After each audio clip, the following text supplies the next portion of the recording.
Então, nós estamos lendo o Srimad Bhagavatam, canto 1, capítulo 14, o desaparecimento do Senhor Krishna, verso 31. Sushenas charu deshnacha sambo jambavati sutaha aniecha karshni pravaraha saputra rishabha dayaha. Vocês podem repetir comigo, se vocês quiserem, tá? Sushenaha. Sushnaha.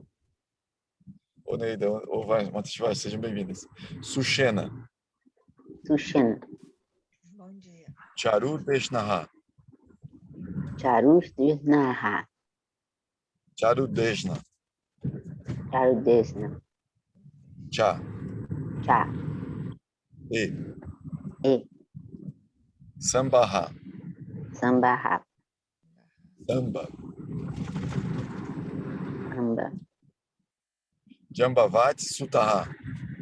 Jambavati Sutaha. Os filhos de Jambavati. Filho de Jambavati. Anie. Anie. Outros. Outros. Cha. Cha. Também. Também. Karshni. Karshni. Os filhos do Senhor Krishna. Os filhos do Senhor Krishna. Pravaraha. Pravaraha. Todos os principais. Todos os principais. Saputraha. Taha. Juntamente com seus filhos. Juntamente com seus filhos. Rishabha. Vishaba. Adayaha. Adayaha. Etc. Etc. Essa tradução significado do Sadhguru Gracila Prabhupada.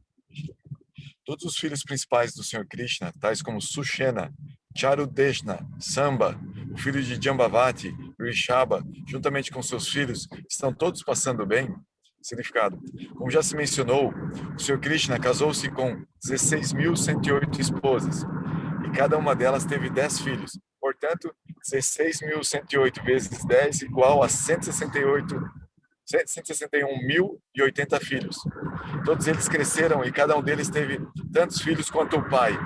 Todo agregado era algo próximo de 1.610.800 membros familiares do Senhor. O Senhor é o pai de todos os seres vivos. São incontáveis em número. Por isso, somente alguns deles são chamados para se associarem com o Senhor e seus passatempos transcendentais sobre esta terra, como o Senhor de Dwarka. Não surpreende que o Senhor mantivesse uma família visível, consistindo em tantos membros.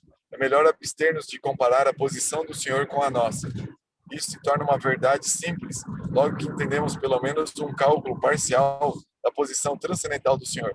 O rei Yudhishthira, enquanto perguntava sobre os filhos e netos do Senhor em Dwarka, mencionou apenas os principais entre eles, pois lhe era impossível lembrar todos os nomes dos membros da família do Senhor. Verso 32 e 33. Também Srutadeva, Uddhava e outros, Nanda, Sunanda e outros líderes das almas liberadas, que são companheiros constantes do Senhor, são protegidos pelo Senhor Balaram e Krishna. Eles estão indo bem em suas respectivas funções? Será que eles, que estão eternamente atados por laços de amizade conosco, lembram-se de nosso bem-estar? Significado. Os companheiros constantes do Senhor Krishna, tais como Uddhava, são todas almas liberadas e descem juntamente com o Senhor Krishna a este mundo material para satisfazer a missão do Senhor. Os Pandavas também são almas liberadas que desceram juntamente com o Senhor Krishna para servi-lo em seus passatempos transcendentais sobre esta terra, como se afirma no Bhagavad Gita. O Senhor e seus associados eternos, que também são almas liberadas como o Senhor, descem sobre essa terra em determinados intervalos. O Senhor lembra-se de todos os seus aparecimentos, mas seus associados, embora sejam almas liberadas, esquecem por serem Tatastas Shakti, ou potência marginal do Senhor. Essa é a diferença entre o Vishnu Tattva e a Diva Tattva. As Diva Tattvas são partículas potenciais infinitesimais do Senhor, e Por isso precisam da proteção do Senhor em todos os momentos. E o Senhor sente prazer em proteger em todos os momentos os servidores eternos do Senhor. Portanto, as almas liberadas jamais se julgam tão livres como o Senhor ou tão poderosas como o Senhor, mas sempre buscam a proteção do Senhor em todas as circunstâncias, tanto no mundo material quanto no mundo espiritual. Essa dependência da alma liberada é constitucional, pois as almas liberadas são como centelhas de um fogo que são capazes de exibir o brilho do fogo enquanto estão juntas ao fogo e não independentes.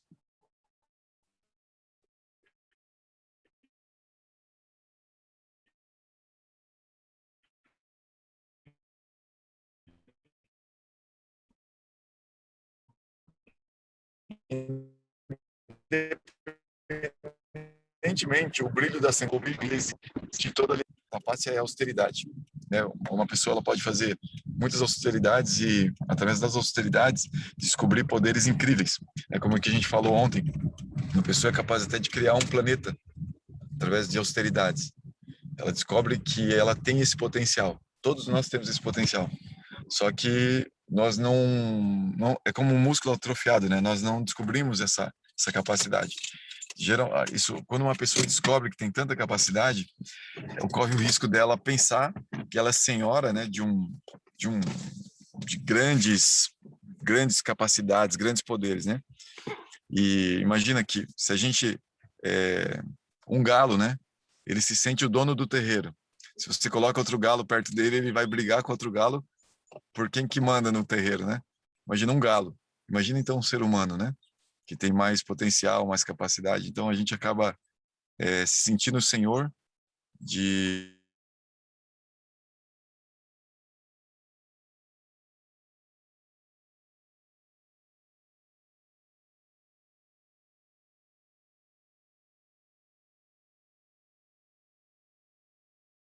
sempre sem perder a noção de que elas estão com Deus. Seja qual seja a posição delas, seja como uma pessoa que pode criar um planeta, seja como alguém que tem uma cabaninha e bem humilde, mas não manda nada, não é senhor de ninguém, de nada, né? Só tem lá uma hora bem simples, mas ela também tem consciência da posição dela, da posição do Senhor e conta, né, com a proteção do Senhor em todos os momentos. Então ela é tratada como liberada, se ela tem essa consciência. Verso 34. Acaso o Senhor Krishna, a suprema personalidade de Deus, que dá prazer às vacas, aos sentidos e aos brahmanas, que é muito afetuoso com seus devotos, está desfrutando da piedosa assembleia de Dwarka Puri, cercado pelos amigos? Significado. Aqui, neste verso particular, o Senhor é descrito como Bhagavan, Govinda, Brahmanya e Bhaktavatsarya.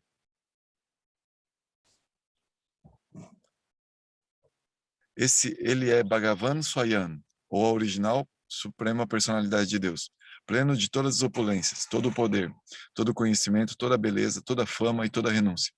Essas são as 6 opulências de Deus: poder, conhecimento, beleza, fama e renúncia.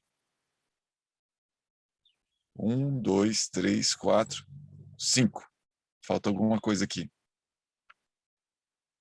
Poder, conhecimento, beleza, fama, renúncia. 5. São 6. Qual que é o que falta? Bom, ninguém é igual ou superior a ele. Ele é Govinda, porque é o prazer das vacas e dos sentidos. Aqueles que purificaram seus sentidos através do serviço devocional ao Senhor podem prestar-lhe serviço verdadeiro. E por esse meio, obter prazer transcendental de tais sentidos purificados. Somente o impuro ser vivo condicionado não pode obter nenhum prazer dos sentidos. Mas estando iludido pelos falsos prazeres dos sentidos, ele torna-se servo dos sentidos. Portanto, precisamos da proteção dele para o nosso próprio interesse. O Senhor é o protetor das vacas e da cultura bramânica. Uma sociedade desprovida de proteção às vacas e da cultura bramânica não está sob a proteção direta do Senhor. Assim como os prisioneiros nas celas não estão sob a proteção do rei, mas sob a proteção de um severo agente do rei. Sem a proteção às vacas e o cultivo de qualidades bramânicas na sociedade humana, pelo menos para uma seção dos membros da sociedade, nenhuma civilização humana pode prosperar sob nenhum aspecto. Através da cultura bramânica, o desenvolvimento das qualidades adormecidas da bondade, saber veracidade, equanimidade, controle dos sentidos, indulgência, simplicidade, conhecimento geral, conhecimento transcendental e fé firme na sabedoria védica, uma pessoa pode tornar-se um Brahmana e então ver o Senhor como ele é. E após superar a perfeição bramânica, a pessoa tem que se converter num devoto do Senhor para que sua afeição amorosa, sob a forma de proprietário, mestre, amigo, filho e amante, possa ser transcendentalmente alcançada. O estágio de um devoto que atrai a afeição transcendental do Senhor não se desenvolve a menos que se tenha desenvolvido as qualidades de um Brahmana, como mencionadas acima. O Senhor sente-se inclinado a um Brahmana de qualidade e não de falso prestígio. Aqueles que, por qualificação, são inferiores a um Brahmana não podem estabelecer nenhuma relação com o Senhor. Assim como o fogo não pode ser aceso na terra nua, a menos que haja madeira, embora haja uma relação entre a madeira e a terra. Uma vez que o Senhor é todo perfeito em si mesmo, não poderia haver qualquer pergunta sobre seu bem-estar, e Maharaj Yudhishthira absteve-se de fazer essa pergunta.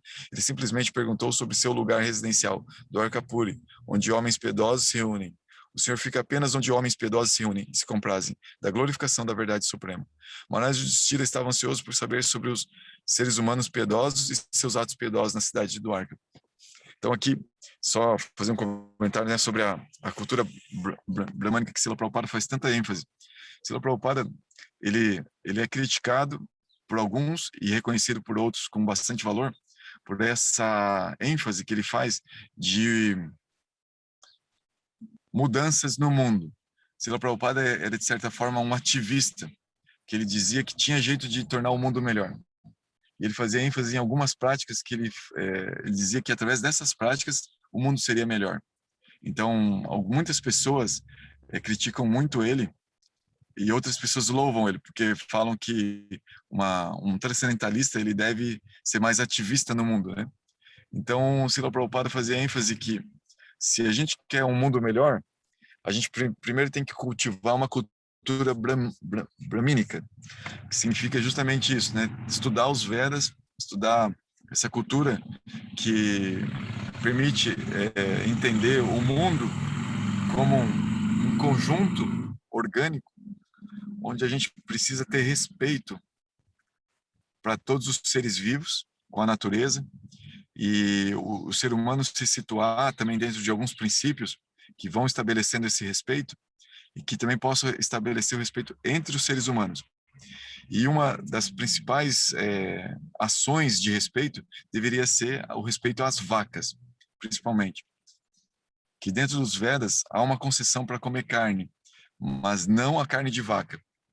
Justamente porque que a vaca, ela parte desse princípio de respeito. A vaca, ela dá leite e dá manteiga e dá queijo e dá tantas coisas, e ela tem uma relação muito próxima ao ser humano, em que quanto o ser humano trata bem ela dá mais leite ainda, porque ela adota o ser humano como filho, além do bezerro dela. Então, quando ela ganha um bebê, ela naturalmente dá leite, se o ser humano que está ao redor dela trata bem ela, muito bem, ela se estimula naturalmente a dar mais leite. Então, aí, o ser humano pode ordenhar ela além do que o bezerro mama, e ela, estimulada dessa forma com bons tratos, ela dá leite. Apesar que hoje, né, existem algumas teses acadêmicas que mostram que as vacas bem tratadas, elas ordenhadas, até mecanicamente, elas dão mais leite do que uma vaca maltratada. Isso ainda não dá para ser considerado uma ciência bramínica, né? Tratar bem a vaca dessa forma, com ordenha mecânica. Então, ainda é um nível, né, de cultura em que a interação do ser humano é muito exploratória, né? E a cultura bramínica, por ser na bondade, ela leva a uma cooperação, né? A um servir a natureza e cuidar de todos os seres vivos. E aí, geralmente, os brahmanas tendem a ser vegetarianos, né? A cultura bramínica é vegetariana, mas não necessariamente para que todos os seres humanos sejam vegetarianos. Essa é a ideia, né? Mas eles vão ajudar a, a, a que se tenha, então, carne, né? Que se tenham carne, mas dentro do nível de cada pessoa. E percebendo, assim, como que esse nível pode influenciar, né? A própria energia da pessoa. Isso faz parte desse estudo também da cultura bramínica. Então, aí Srila Prabhupada faz um parênteses muito importante. Ele diz assim, que não adianta só ser brahmana. O mundo não seria melhor só por ser brahmana, porque ele fala da ênfase em ser devoto de Deus. Por quê? Porque ele diz assim, para poder experimentar a transcendência, é necessário não só ser brahmana, precisa ser brahmana no mínimo. Precisa adquirir qualidades brahmínicas no mínimo, para depois alcançar a transcendência mesmo. Então, eu conheço alguns mestres que não falam dessa necessidade, assim, dão ênfase nessa necessidade. Mas Srila Prabhupada, ele enfatiza essa necessidade como algo para mudar o mundo. Como se as pessoas adquirem esse tipo de perfil, o mundo muda. Então, Srila Prabhupada, ele vem como um ativista do mundo. E tem vários devotos, outros acharyas, que eles não fazem ênfase na mudança de mundo. Eles falam, deixa que o mundo se exploda.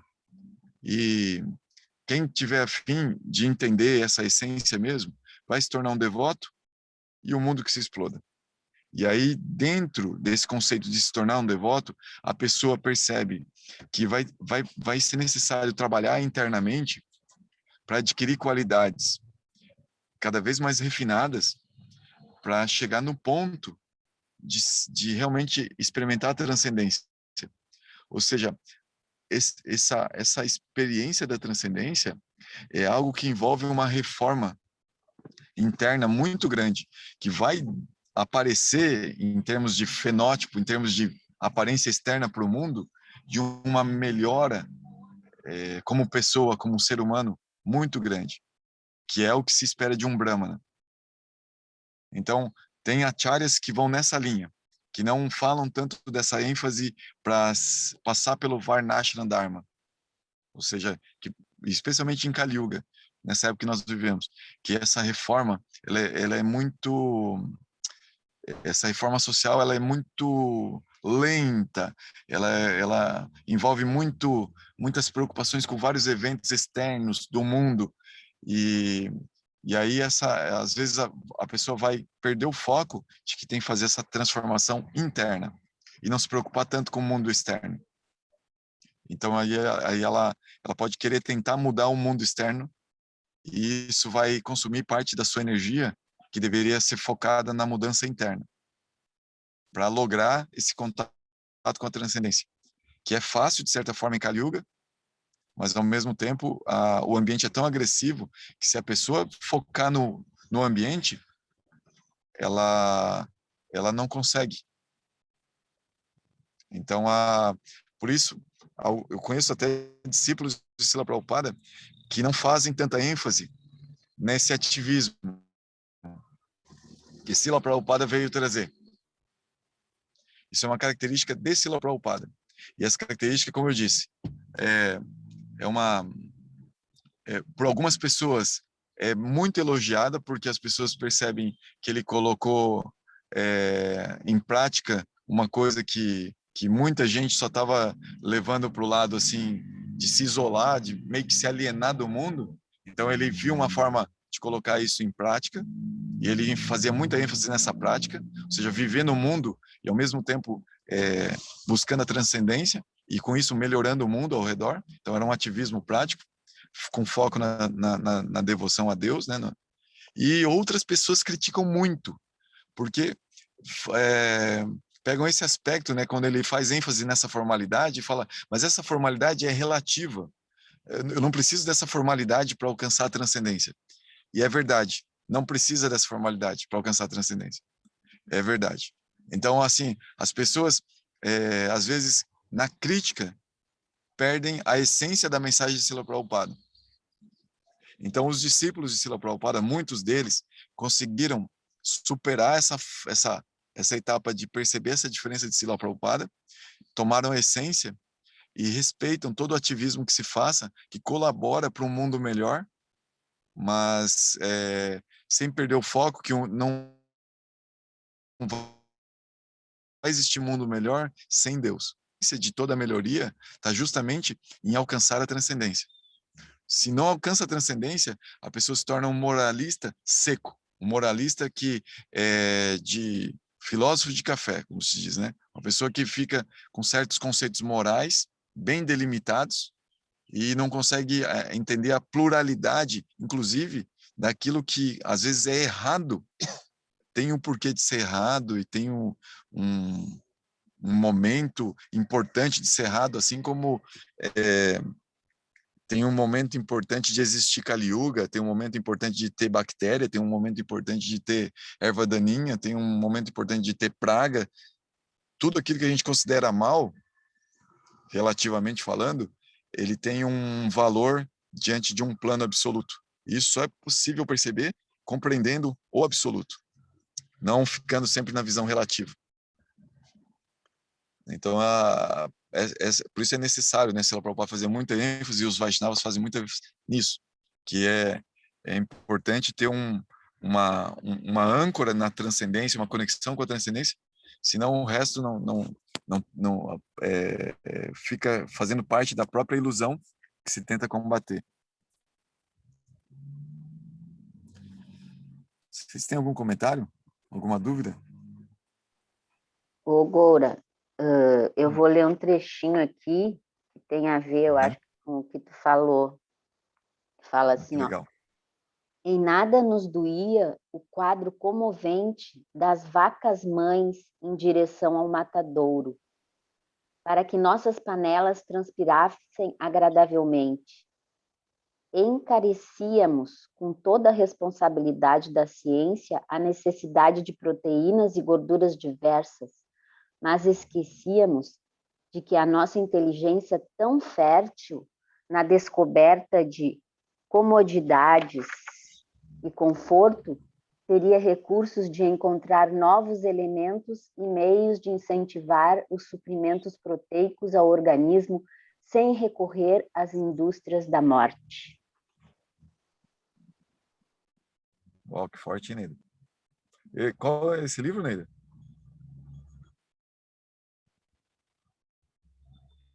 Neida, qual que é esse livro? Missionários da Luz. Fala da mãe vaca também, sabe? Olha, é do Chico Xavier, né? Pelo espírito de André Luiz, Missionários da Luz. Nossa, que incrível, hein? Uhum. Então, eu fico acreditando, Neida, que isso que Srila Prabhupada falou da cultura bramínica e outras mensagens que a gente vai ouvindo por aí, né? Por exemplo, essa aí que você falou, né? Eu tenho um pezinho no espiritismo, assim, né? Bem forte.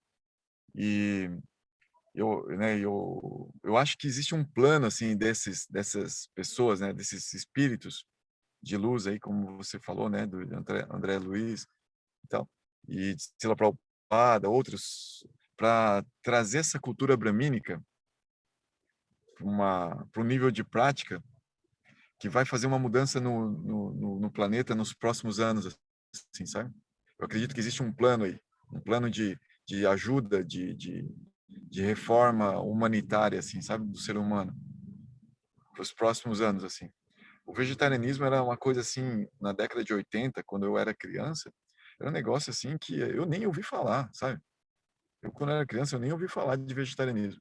Eu ouvi falar na universidade, mas era uma coisa de poucos na universidade. E a hora que eu saí da faculdade, eu já comecei a perceber que não era de tão poucos. E hoje, o RU tem pratos vegetarianos na universidade, entendeu? Isso é uma coisa muito comum já falar de vegetarianismo e tal, né? Então tá havendo uma mudança assim, né? No mundo como um todo. E você vê o conceito de yoga, né? O conceito de bem viver. As pessoas parecem que estão percebendo que dá para ter alternativas de vida melhores do que confiar só na indústria e no consumo que a indústria oferece, né? Então isso faz parte de uma cultura bramínica, assim, né? Mais orgânica, menos linha de produção, assim, sabe? Sim, sim, isso é bem. E agora isso tá tão, né, em voga aí, e que o meu marido trabalha com gases para indústrias muito grandes, né, e tudo. E daí tá tendo muita procura por hambúrguer de plantas. Muita. Ah, é? Aham. Tá tendo muita procura agora. Eles estão atinando um pouquinho, só que, né?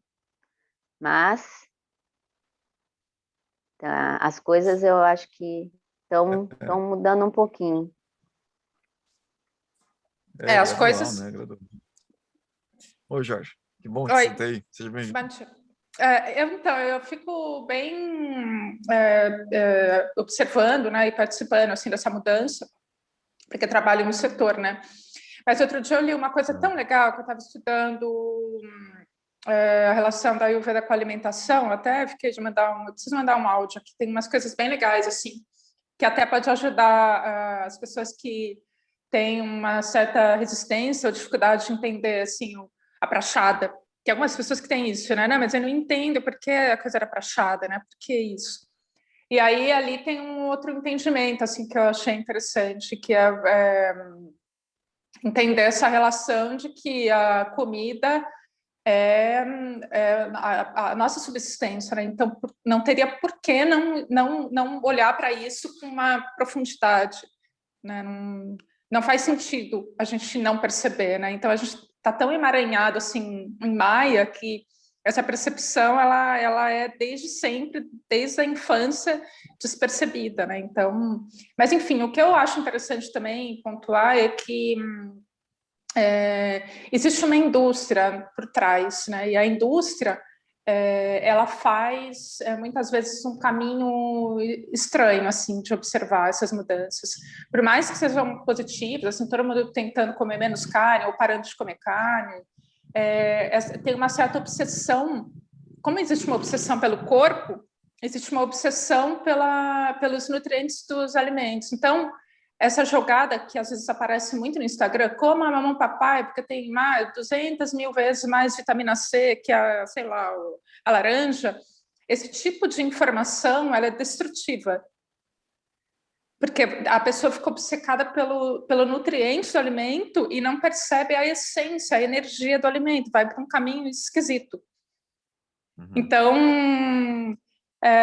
são algumas coisas assim que é legal prestar atenção também, porque essa lógica ela é uma lógica obsessiva também, sabe? Que vai para um outro caminho. Entendi. E como que Entendi também. E tudo que é uma demais, informação né? meio. Tem que refletir sobre isso mesmo. Importante. E, Jorge, e assim, se você, porque você está participando como uma intelectual do que está por vir aí, Jorge. Como é que você faria uma propaganda de um alimento para as pessoas consumirem assim? Você já pensou nisso assim? Já, porque eu acho que as pessoas é necessário a gente estabelecer uma relação mais distante com os meios de produção, né? Que essa é uma grande questão política, assim, que é a base da crítica do capitalismo, né? Que é essa distância com aquele que produz. Então, assim, eu acho que tem que trazer mais consciência em relação àquele que está produzindo, porque a pessoa que está produzindo alimento, que está batalhando para produzir o alimento, que tem essa relação com a terra, que tá assim, ela tem muito mais consciência dos ciclos da natureza do que a gente que está imerso na loucura do dia a dia e tal. Então eu acho que a consciência começa aí, em pensar naquele que produz também, sabe? Se aquele que está produzindo está realmente fazendo um trabalho sustentável. Porque é muito difícil, né? Assim, eu tive a oportunidade de visitar alguns locais que produzem alimentos orgânicos em Santa Catarina. Nossa, é uma batalha. O que chega na nossa mesa não é história real, não chega a história. Então, acho que esse tipo de consciência é o mais importante. Assim.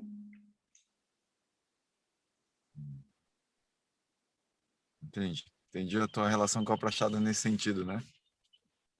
Porque a gente tem que também uma coisa assim de agradecer aquele que está no solo, né? Então assim, você vai na feira orgânica, mas é muito mais caro. Mas, assim, se você pode comprar pelo menos uns alimentos, você está ajudando uma cadeia muito ampla, né, na sociedade. O alface que você passa a comprar do produtor que está batalhando, ele vai ter ele vai reverberar, nossa, de uma forma muito mais poderosa, né? Então, porque está lidando com muitas camadas, né, que são mais sensíveis, estão antenadas, né, a isso. Né? É a minha opinião, assim. É bem legal, muito Obrigado, legal, Jorge. A gente, sempre que possível, a gente comprar né, tudo que a gente puder consumir daqueles né, que fizeram, do agricultor ou do pequeno empresário, aquele que está fazendo, né, que nem todas as coisas que a gente come, daquele que está trabalhando e batalhando por isso, tem muito mais significado realmente. Eu penso que daí os alimentos são mais no modo da bondade, né? Se a gente consegue comprar orgânicos ou direto da pessoa que produz. Outra coisa que eu penso é que meu receio, assim, é que o vegetarianismo, claro, cresce bastante, a grande indústria se aproprie disto em função do capitalismo, e daí se perca, assim, a pureza dos alimentos, que daí vão ter produtos vegetarianos e veganos com muito conservante, com muito corante, essas coisas.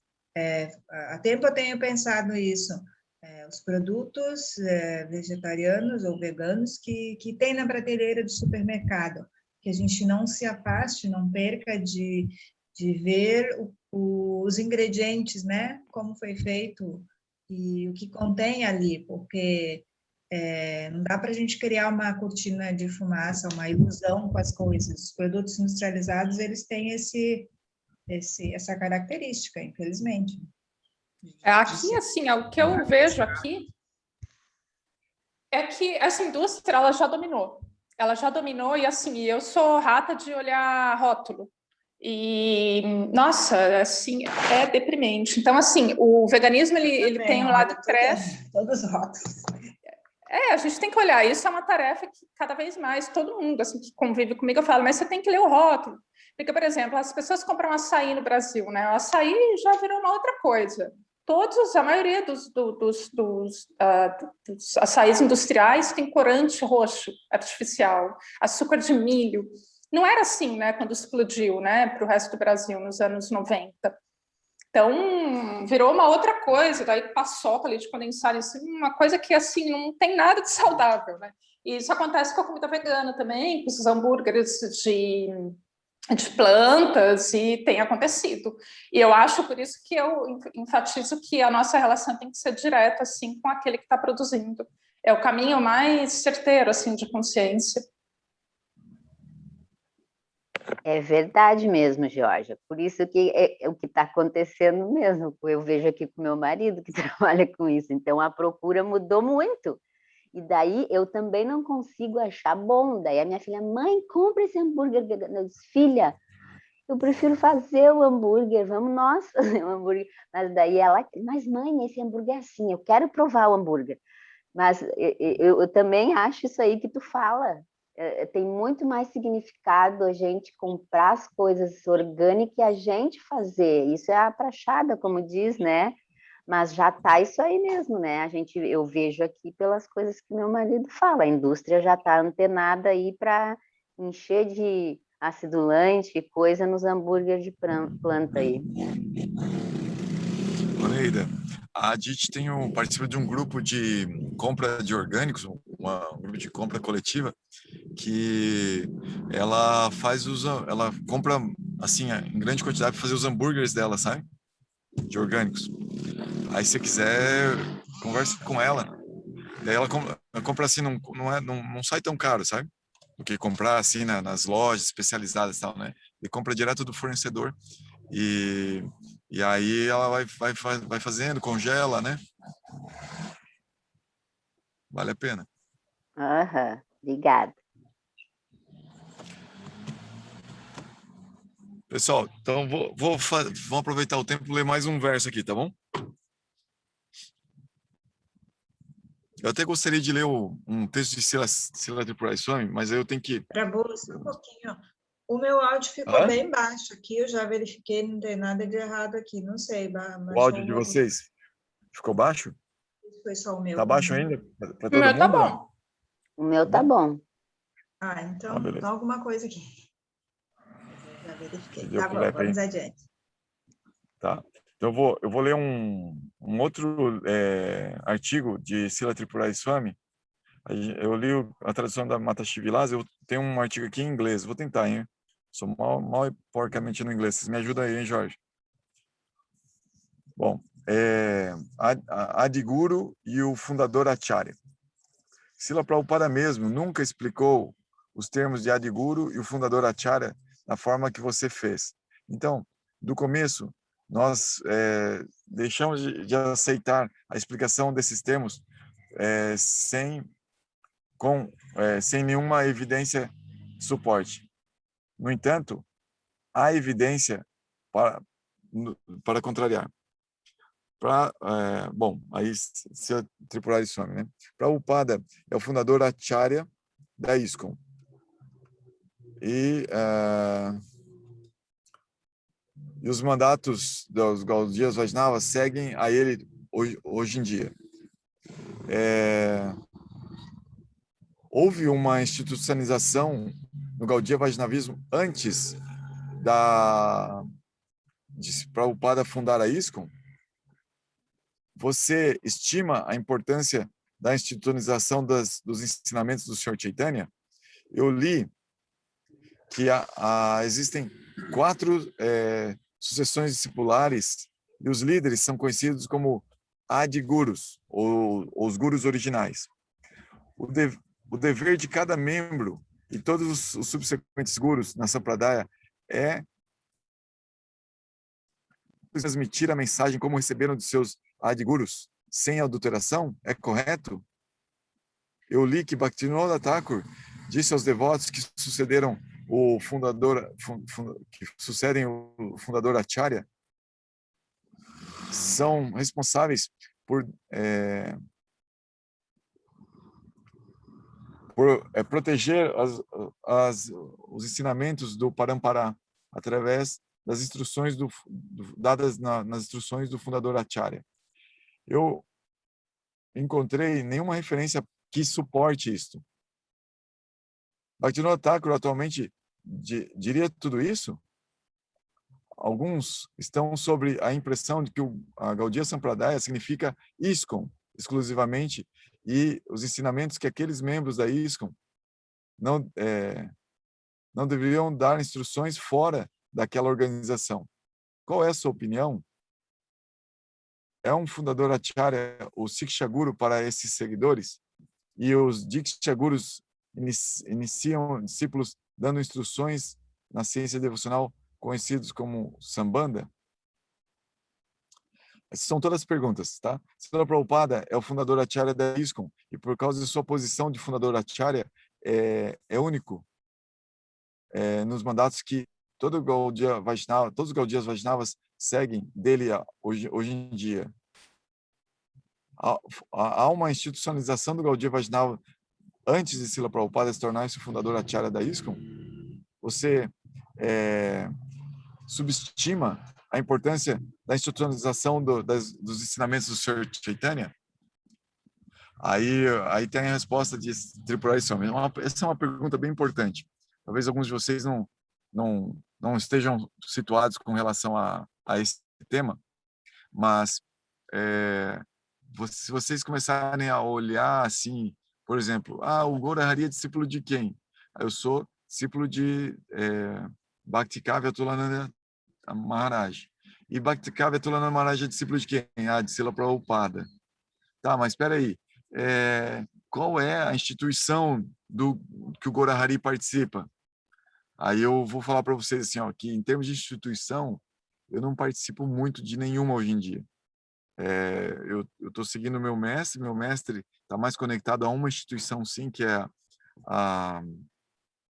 como é que chama? Sarasvati Gaudiya Math, mas ele também tem outras instituições que ele está ligado, que é, por exemplo, a Mission Ashram, Krishna Ashram, no Uruguai, que é uma outra instituição. Ele também está conectado com várias instituições. Talvez eu poderia dizer que o sítio Namakripa, que é eu, a Dite e as crianças ali, e de repente nós que estamos conversando, é uma outra instituição, entendeu? Tipo assim, ele está conectado a isso. E ele não tem uma instituição formalizada exatamente, apesar que ele já assinou vários documentos que formalizam algumas instituições por aí. Por exemplo, até o casamento dele, por exemplo. Então, ele tem assinaturas baixo sobre algumas coisas assim, mas essa questão da institucionalização, pelo menos para mim e para ele, que é meu mestre, está claro que é só para ajudar a manter os ensinamentos e essa questão da relação guru-discípulo saudável. Quando essa instituição não ajuda mais, ela deve ser dissolvida, diluída, pulverizada. Tchau, não existe mais. De repente, eu nunca fiz parte disso, se for necessário afirmar isso. Porque uma instituição, Vaishnava, ela deve ajudar a essência do Vaishnavismo. Se ela não ajuda, ela não deve existir. Essa foi uma das principais instruções que nossos mestres receberam de Silasira Maharaj, que é irmão espiritual de Srila Prabhupada. Então, a ISKCON, ela foi fundada por Srila Prabhupada, e como Srila Prabhupada tinha esse caráter tão ativista, os discípulos dele, que foram muitos americanos, os americanos eles têm um apego institucional muito grande. Se vê assim pelo próprio jeito como os americanos lidam com o mundo, né?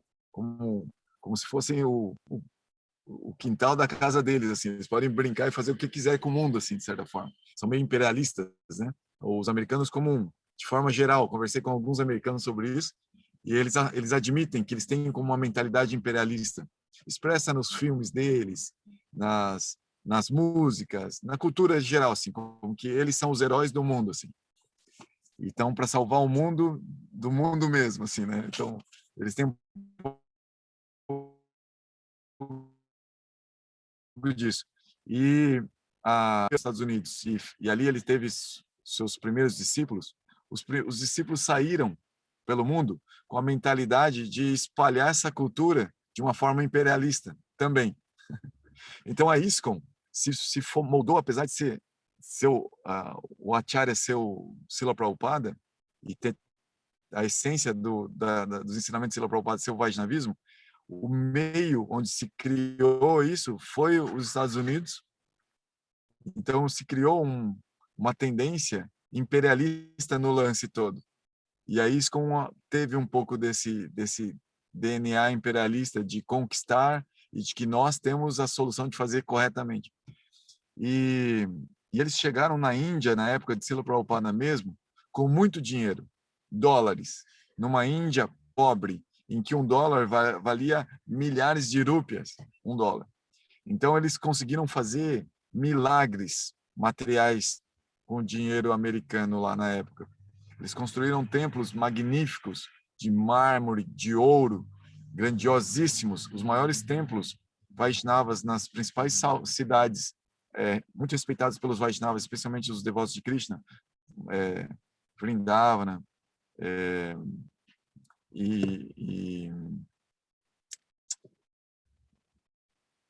do lado de Jagannatha Puri, esqueci o nome. Essas duas cidades, assim, né?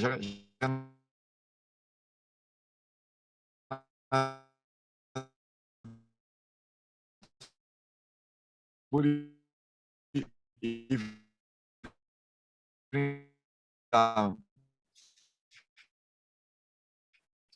conseguiram aí um maior do país da vida dessa forma,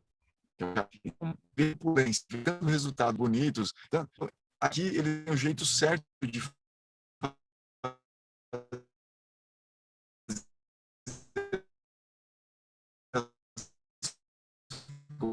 coisas. Matéria, assim, a forma como se apresenta a fachada das coisas. E elas acham que é desse jeito o certo.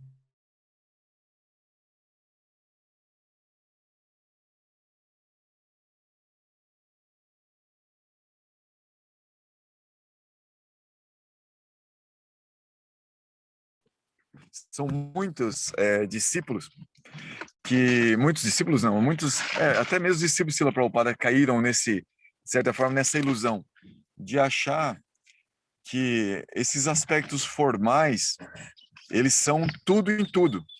E muitos deles chegaram na Índia e viram a Índia pobre, a Índia, os templos pequenininhos dos outros gurus.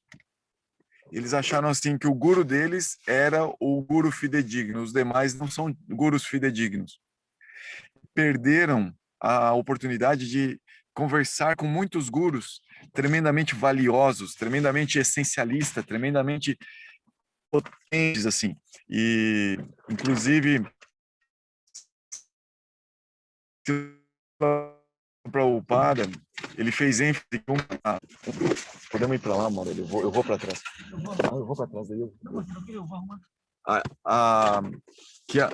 Por exemplo, né, Srila Prabhupada dizia que um irmão espiritual dele, Silasira Maharaj, deveria continuar dando Srila Prabhupada quando Srila Prabhupada partisse. Mas Silasira Maharaj é um desses gurus que ele falou assim, olha, eu só quero ficar sossegado num cantinho. Ele pegou um templo numa cidade próxima a Calcutá, pequenininho, e ficou lá nesse templo. E os devotos, os discípulos dele acabaram construindo um templo melhorzinho para ele morar, para ele estar lá. Mas, de forma alguma, ele queria opulência, ou ele focou em opulência, ou ele queria mostrar assim, esse lado opulento de Deus ou de um devoto de Krishna para servir a Krishna, né, que deveria ter. Ele era mais da linha assim, tipo, olha, galera, não nada de luxo aqui, nada de luxo, eu quero ficar sossegado, eu quero ficar tranquilo. Essa era a linha dele. Ele era diferente de Srila Prabhupada, o Swami Prabhupada que veio para o Ocidente, né, e de Srila Prabhupada, seu mestre, que também tinha essa pegada de ser mais usar a forma para servir a Krishna, ser mais formalista e insistir que a forma era importante. O Silasira Maharaj é meio que, não, gente, eu gosto mais, eu não gosto muito desse lance das aparências. Silasira Maharaj era desse jeito, eu não gosto de aparências. Então aí ele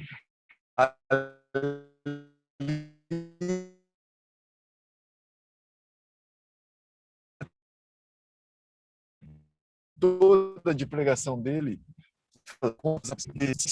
para ajudar no crescimento de vários discípulos de Srila Prabhupada.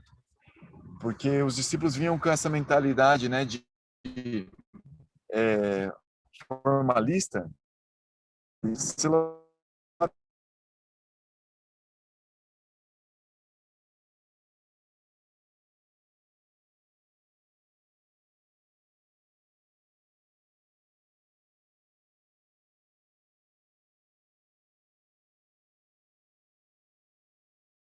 Você tem que deixar a forma de lado.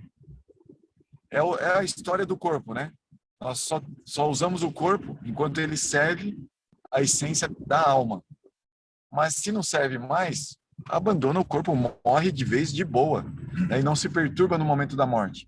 Vai embora e escolhe ainda o lugar para onde você quer ir. O momento da morte é um momento de escolher para onde quer ir. Se a pessoa não tiver calma e tranquila, ela não vai conseguir escolher. Então é importante cultivar esse tipo de sabedoria, né? Não se apegar à aparência das coisas, nem ao próprio corpo. Então, Silasira Maharaj, ele fazia muita ênfase nisso. E ele ajudou, então, os discípulos a entenderem elementos que poderiam ajudar a crescer mais ainda no que Srila Prabhupada tinha entregado para eles. Que era importante usar tudo no mundo para servir a Krishna, isso é legal, mas jamais se apegar a isso. Então, Tripurari Swami é uma dessas pessoas que conviveu com Silasira Maharaj bastante. E então ele traz a mensagem de Srila Prabhupada com vários plus, com vários acréscimos, com várias ajudas filosóficas. Então, aqui quem está fazendo uma pergunta provavelmente é uma pessoa que conhece a ISKCON, provavelmente conhece a mensagem de Srila Prabhupada e e de certa forma conhece, assim como o Vaishnavismo dentro da ISKCON é trabalhado numa questão de tipo assim, só a ISKCON salva. E isso acontece muito. Só a ISKCON e Srila Prabhupada salvam. Então a gente vai encontrar muitos de Hare Krishnas que vêm nessa linha, dizendo que só o que eles fazem, só o formato com que eles praticam a devoção é que vai entregar Bhakti real, vai entregar devoção a Krishna real. E as outras práticas de outros mestres ou de pessoas que estão fora da ISKCON não servem. Então a gente vai encontrar muita gente nesse nível. Então, são o que a gente já estudou uma época, devotos materialistas, que acham que a forma material, ela é importante para ajudar na devoção. Não estou dizendo que não é importante, mas nesse nível de consciência, acho que só isso é importante. Entendeu? E principalmente a forma que eles estão acostumados a levar. Então, a gente vai encontrar evangélicos nesse nível de consciência, a gente vai encontrar espíritas nesse nível de consciência, a gente vai encontrar Hare Krishnas nesse nível de consciência. É um nível de consciência. Então, a ideia é a gente tentar sair desse nível de consciência. Eu, provavelmente, estou nesse nível de consciência ainda, mas devido ao que a gente estuda, a gente está conversando sobre isso, a gente está recebendo orientação para sair desse nível de consciência. Então, esse texto de Tripurari Swami vai falar disso. Eu não vou abordar muito dele agora, porque a gente está meio em cima do tempo já, né? Já vai dar 7h30. Mas a gente continua a leitura amanhã da resposta de Tripurari Swami a essa pergunta. Tá? Eu só tive um contexto aí da dúvida da pessoa, que é uma dúvida bem importante. Dessa questão sobre a ISKCON, sobre Srila Prabhupada. Tá? Tá certo. Obrigada, Goura. Hare Krishna. Valeu, gente. Obrigado, Bom Jorge. dia, obrigada, Hare Obrigado, Krishna. Bom dia, bom domingo a todos, Hare Krishna. Bom dia a todos. Bom domingo. Estou aqui com a minha galera para trabalhar. O Aurélio e o Jorge. Bom trabalho para todos. Bom trabalho. Obrigado, Tchau. Tchau.